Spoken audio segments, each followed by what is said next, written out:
Hello everyone, welcome back to my YouTube channel. সেদিন ছিল রবিবার, 10th মে। আমাদের রিষড়ার রবীন্দ্রভবনে ছিল একটা অনুষ্ঠান, ইন্টারন্যাশনাল ডান্স ডে স্পেশাল। এই অনুষ্ঠানটা হয়েছিল। তো সেদিনকার আমাদের থিম ছিল গুজরাটি ফোক। তো সকাল সকাল আমি খেয়ে দিয়ে চলে গেছিলাম দিদির বাড়িতে রেডি হতে।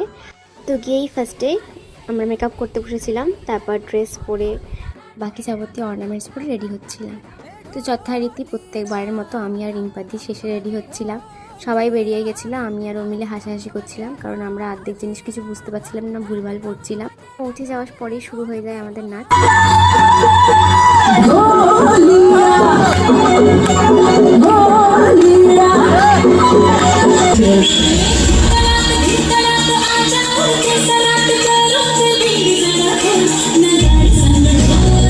নাচটা কেমন লাগলো তোমরা সবাই জানিও। টাটা।